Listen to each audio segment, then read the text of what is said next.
Hello engineering students, it's Mr. O here again, and today we're going to be looking at shear force diagrams.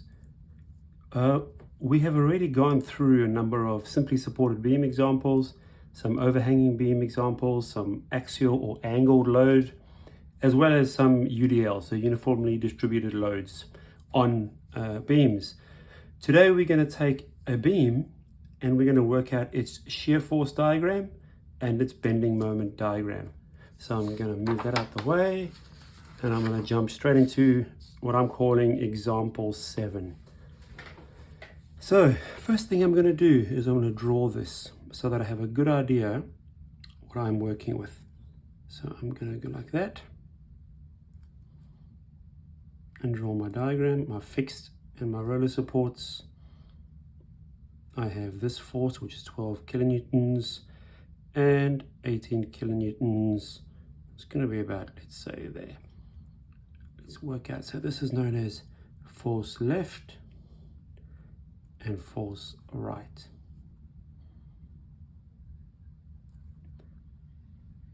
Obviously my roller support is going to have a vertical support, which is, I'm going to say force right vertical, and this is going to be force left vertical. It will also have a horizontal force, but as you can see there are no forces acting at an angled degree or an axial load, so therefore there's going to be 0. My force of my left horizontal is going to be 0. Let's work out the distances. 3 meters, as we can see from there to there.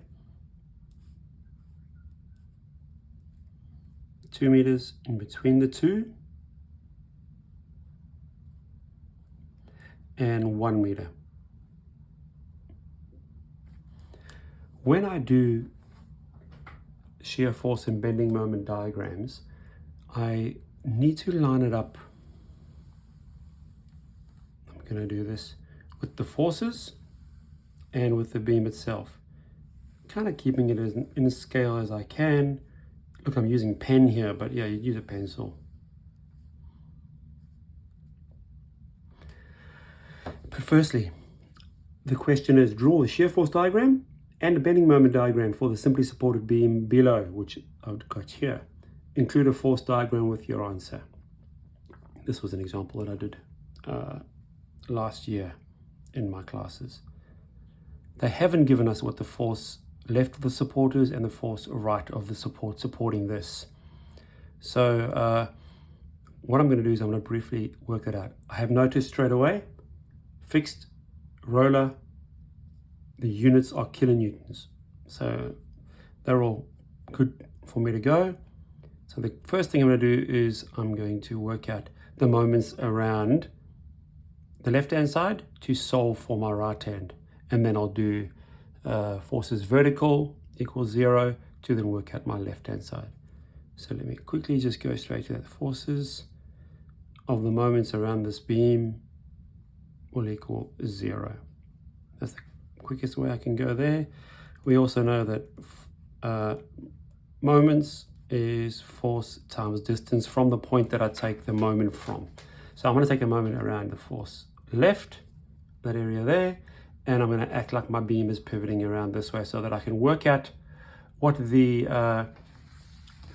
turning effect, the moment at point F on the left is. So my sum of my moments around L, I'm going to work that out. And I'm going to say that my counterclockwise moments equals my clockwise moments. What I can do is I can take that over, so it becomes 0 equals clockwise minus counterclockwise moments.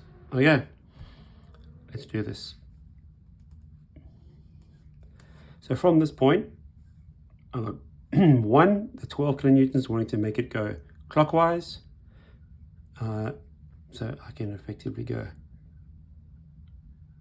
clockwise is going to be positive, and I placed it in the wrong place here just because it looks a bit confusing. Let me do it here. Clockwise, counterclockwise.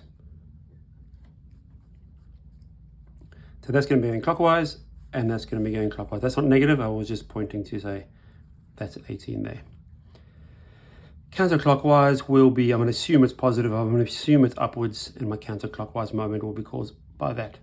So let's do this. So force times distance plus force times distance. That's all positive. That's my clockwise moments minus my counterclockwise moment, which is going to be the force RV times the distance from the force of the moment around L. Just trying to do this as quick as I can. So that's going to be force. It's going to be 12 kilonewtons times 3 meters plus 3 plus 2 is 5, and it is 18 times 5. That's the distance away. And my next force is going to be counterclockwise, negative though, and the distance is 3, 2, and 5, and 6. So 6 meters times force RV. I'll solve that with my calculator. 12 times 3, which obviously is 36. I didn't need to do that. 18 times 5 will be 90 minus 6 FRV. Add this together. 36 plus 90 would be 126. Yep. And I'll bring that over to the other side. Negative 126 equals negative 6 FRV.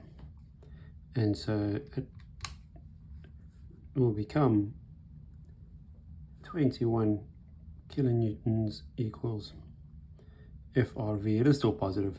We know that it is pointing upwards. Very then quickly solve the other side, where basically the sum of the forces upwards are getting equal to the sum of the forces downwards. So the sum of all the forces vertical should equal 0, and the sum of the forces down should equal the sum of the forces up. And what do I have? All my forces down are 12 plus 18 equals, and all forces up are going to be these two, because I'm assuming they're both up. And it's going to be 21 kilonewtons, which is FRV, plus FLV. 12 plus 18, what is that? Should be 40. 12 plus 18 is 40. My maths is going so well today. 30, bringing this over to this side, minus 21 equals FLV, and that means my answer is 9 kilonewtons upwards. So before I even start, I now know that this is going to be 21 kilonewtons, and this side is going to be 9 kilonewtons. Those two balance out. 30 and 30 up balances out 30 kilonewtons down, which is really what my beam is showing it's in balance. I'm assuming it's balanced because they haven't told me it isn't in equilibrium, so that it's fine. Now I'm going to start my shear force diagram.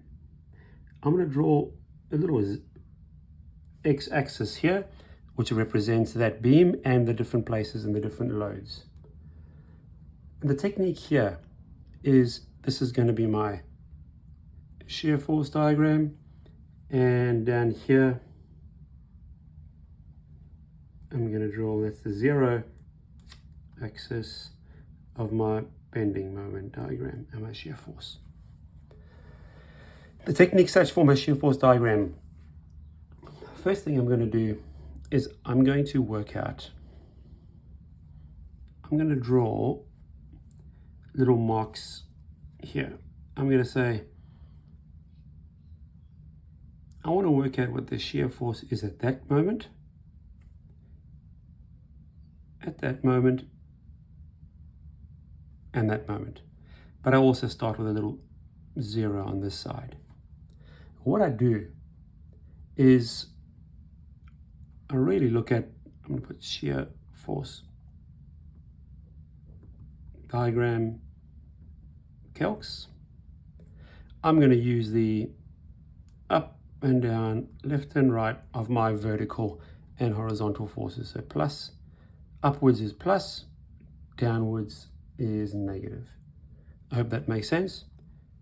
And at point 0, I'm going to go up to what I believe is whatever the force is at that support. And I'm going to draw it up. It is 9 kilonewtons. So my first step at little step 0, a little circle, my shear force at that point, I'm going to call it shear force 1, is 9 kilonewtons. It is upwards and is positive. My next step, and I take that line right across to the next force. So effectively,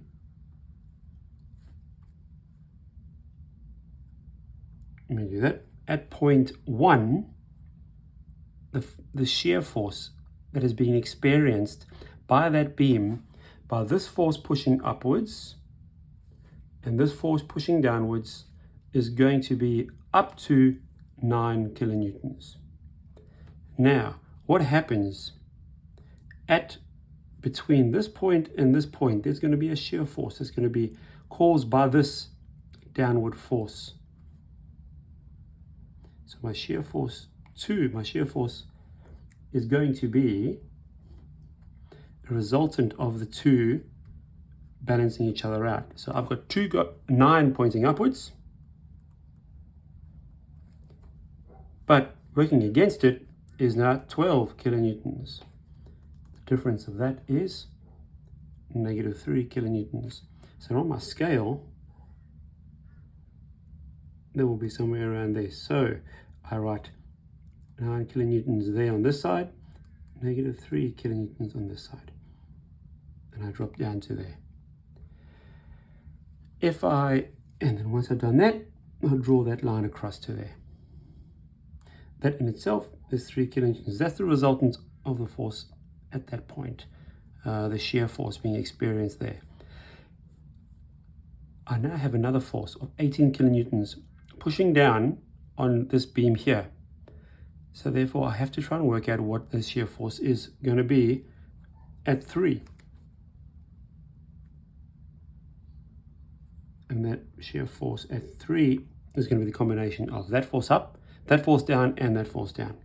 So plus 9 minus 12 minus 18. That would go as far as negative 21 kilonewtons. And I'll go to about there. Negative 21 kilonewtons. I take that across the end.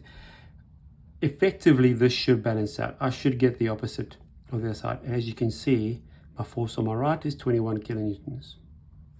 So shear force, I'm going to say end is 9 minus 12 minus 18 plus 21.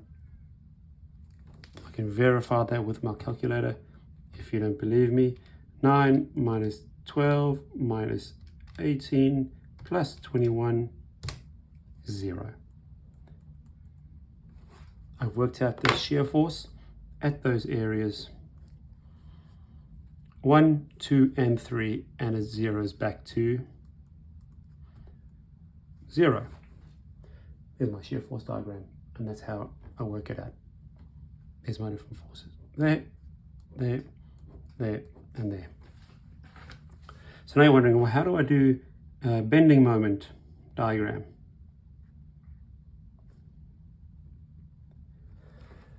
So just like what I did in putting in a 1 and 2 and a 3, I now put in, and I should really have been, I made a mistake there, I should really have made this my bending moment, and I focus on all of the different forces. That's going to be 1. I'm putting, instead of circles, I'm doing little diagrams. Little diamonds. And at each of these points, I do a bending moment calculation at that point. But I ignore everything else on the beam to the right-hand side. So if I start at diamond number 0, and I do a bending moment around that point, I've got no distance.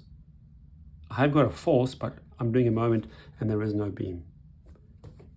Technically, my bending moment at 0 equals force times distance. And I stick to doing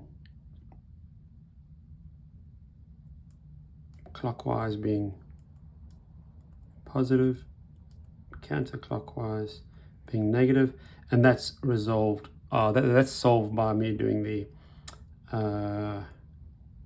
sum of the counterclockwise forces equals sum of the clockwise forces. I bring this over to this side, and my clockwise forces are positive, and my counterclockwise are negative. But in this particular fashion, at that point, my force might be 9 upwards, but nothing is pivoting. It's right on the same spot, and my force is 0. If my force is 0, then I start at the 0 point. So I'm going to put a little cross there. That's where I start. At point 1, what I now do, my bending moment at 1, is I take a moment about that point, but ignore everything else on the right. Everything else. I only look at that point there, looking to the left. And all I've got is something pivoting in the clockwise direction, because 9 kilonewtons will pivot. I must imagine that's my pivot point. That's where I'm taking the moment about. Everything else behind it is ignored. Everything else from that side is ignored, and it'll pivot around to the clockwise position. Clockwise I'm going to use as positive, so that would be 9 times, and it's 3 meters from that point. It is 27 kilonewtons per meter. So my point is going to be 27 kilonewtons per meter. Positive. I now move from that diamond number 1 to diamond number 2. I take a moment around that and I go, okay, what do I have? I have a clockwise motion of 9 kilonewtons, being 3 plus 2 meters by 5 meters. I'll do that right now. Because I've got clockwise going, it's positive. It is 9 times 5 meters. So from this point, it's 2 plus 3 is 5 meters away, pushing it in clockwise motion. But I now have a counterclockwise moment going anti-clockwise from 12 being 2 meters away. So that's minus 12 times 2 meters. And what does that equal? We can solve that pretty quickly just using our calculator. 9 times 5, close brackets, minus, open brackets, 12 times 2. 21 kilonewtons. And so I'm going to go about there. 21 kilonewtons per meter.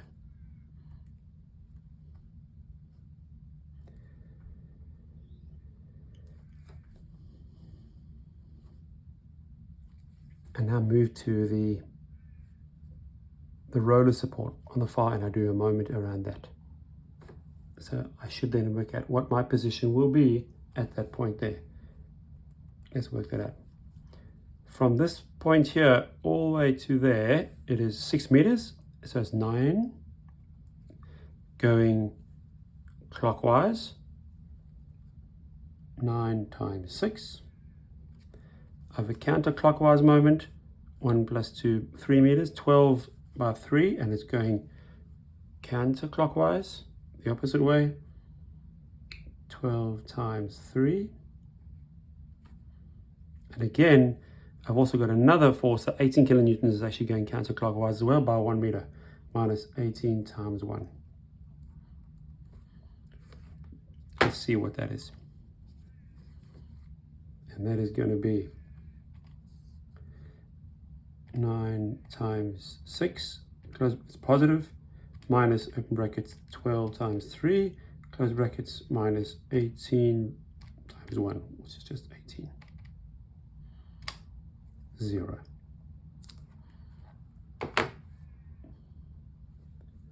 And there we go.